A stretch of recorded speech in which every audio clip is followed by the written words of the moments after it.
ഈ കഴിഞ്ഞ ഞായറാഴ്ച എറണാകുളം കുമ്പള മാടവനയിൽ ഉണ്ടായ ബസ് അപകടത്തിന്റെ കാരണങ്ങൾ ഇപ്പോൾ പുറത്തേക്ക് വരുന്നുണ്ട്. അത് വളരെ ഞെട്ടിക്കുന്നതും ആശങ്കപ്പെടുത്തുന്നതുമാണ്. ബസ്സിലെ സ്പീഡ് ഗവർണർ വിച്ഛേദിച്ച നിലയിലായിരുന്നു.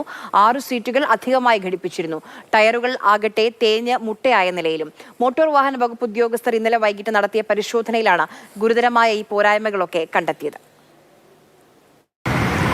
പ്രജിഷ, ഏറ്റവും ഖേദകരമായ കാര്യമെന്ന് പറയുന്നത്, അല്ലെങ്കിൽ സങ്കടത്തോടെ പറയേണ്ടുന്ന ഒരു കാര്യം എന്ന് പറയുന്നത്, അപകടത്തെക്കുറിച്ചും അതിൻ്റെ കാരണത്തെക്കുറിച്ചുമൊക്കെ നമ്മൾ സംസാരിച്ചുകൊണ്ടിരിക്കുന്ന ഈ സമയത്ത് ഈ അപകടത്തിൻ്റെ ഇരയായ അല്ലെങ്കിൽ രക്തസാക്ഷിയായ എന്ന് തന്നെ പറയാം ജിജോ സെബാസ്റ്റ്യൻ എന്ന 33-കാരനായ ഒരു കുടുംബത്തിൻ്റെ അത്താണിയായിരുന്ന ചെറുപ്പക്കാരൻ്റെ മൃതദേഹം വാഗമണിനടുത്ത് ഉളുപ്പൂണിയിലെ പള്ളിയുടെ കുഴിമാടത്തെങ്കിലേക്ക് കൊണ്ടുപോയിക്കൊണ്ടിരിക്കുകയാണ്.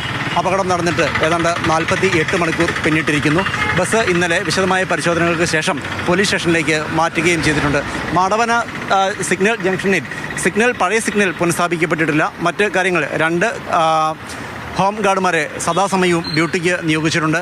ദൂരത്തു നിന്ന് വരുന്ന വാഹനങ്ങളായതുകൊണ്ട് തന്നെ പലർക്കും കഴിഞ്ഞ ദിവസം ഇത്ര ഗുരുതരമായൊരു അപകടം നടന്നത് ഇവിടെയാണ് എന്നറിയില്ല. എന്തായിരുന്നാലും അതിനുശേഷം അപകടങ്ങളൊന്നും റിപ്പോർട്ട് ചെയ്യപ്പെട്ടിട്ടില്ല.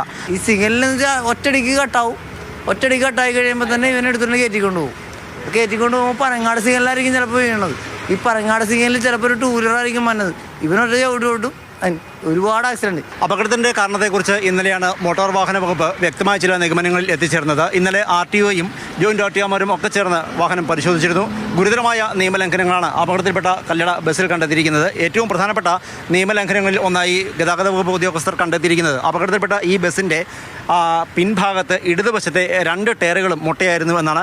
ഈ ടയർ ഇപ്പം അല്പം അകത്തേക്ക് കയറിയിരിക്കുന്നതുകൊണ്ട് നമുക്കത്ര കൃത്യമായി കാണത്തില്ല. എങ്കിലും ടയറുകൾ 2ഉം പൂർണ്ണമായും ഉപയോഗശൂന്യമായ നിലയിലുള്ളത്, അല്ലെങ്കിൽ കൂടുതൽ ഓടി തേഞ്ഞതായിരുന്നു എന്നാണ് മോട്ടോർ വാഹന വകുപ്പ് കണ്ടെത്തിയിരിക്കുന്നത്. നമുക്കറിയാം, അങ്ങനെയുള്ള ഒരു ബസ്സാണെങ്കിൽ അത് ബ്രേക്ക് ചവിട്ടിയാൽ, പ്രത്യേകിച്ചും ഇപ്പോൾ മഴ പെയ്ത് റോഡ് നനഞ്ഞുകൂടി കിടക്കുന്നു. അങ്ങനെ ഒരു സാഹചര്യത്തിൽ ഡ്രൈവർ ഉദ്ദേശിക്കുന്നിടത്ത് വണ്ടി നിൽക്കണമെന്നില്ല. മാത്രവുമല്ല, ഒരു വശത്തേക്ക് ബസ് തെന്നി നീങ്ങുകയോ അതല്ലെങ്കിൽ മുന്നോട്ട് കുത്തിമറിയുകയോ ഒക്കെ ചെയ്യുന്ന പോലുള്ള അനുഭവം ഉണ്ടാകാം.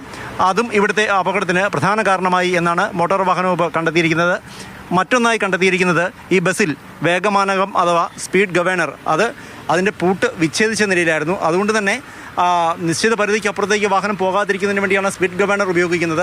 ഇവിടെ മനഃപൂർവ്വം അത് വിച്ഛേദിച്ചിരിക്കുകയായിരുന്നു എന്നും മോട്ടോർ വാഹന വകുപ്പ് ഉദ്യോഗസ്ഥരുടെ പരിശോധനയിൽ കണ്ടെത്തിയിട്ടുണ്ട്. മെയിൻ പ്രശ്നം എന്ന് വെച്ചാൽ ഇവിടെ ടൈമർ ഇല്ലാത്തതുകൊണ്ടിട്ട് സിഗ്നൽ യെല്ലോ എപ്പോൾ വീഴുമെന്ന് ആൾക്കാർക്ക് അറിയാത്തതുകൊണ്ട് ഭയങ്കര സ്പീഡിലാണ് പോകണം. പെട്ടെന്ന് ചവിട്ടുമ്പോഴാണ് ഈ ആക്സിഡൻറ്റ്. ഇന്നലെ സംഭവിച്ചിരിക്കുന്നത് അത് തന്നെയാണ്. പെട്ടെന്നുള്ള ചവിട്ടിലാണ് ആക്സിഡൻറ്റ് സംഭവിച്ചത്. ടൈമർ ഉണ്ടെങ്കിൽ ഒരു പരിധിവരെ ഒരു നോട്ടൊക്കെ അറിയാൻ പറ്റും. അപകടത്തിൻ്റെ പ്രധാന കാരണങ്ങളിൽ ഒന്നായി മോട്ടോർ വാഹന വകുപ്പ് ഇന്നലെ ചൂണ്ടിക്കാട്ടിയത്, ഈ ബസ്സിന് നിയമാനുസൃതമായതിനേക്കാൾ 6 സീറ്റുകൾ അധികമായി ഘടിപ്പിച്ചിരുന്നു എന്നാണ്.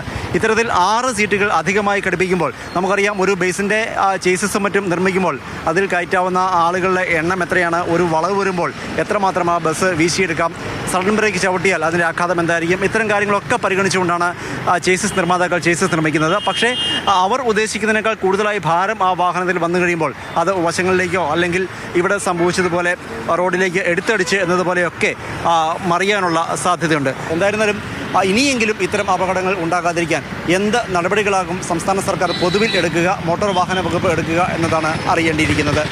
ശരത് അമ്പാട്ടുകാവിനൊപ്പം പ്രദീപ് ജോസഫ്, മാതൃഭൂമി ന്യൂസ്, കൊച്ചി.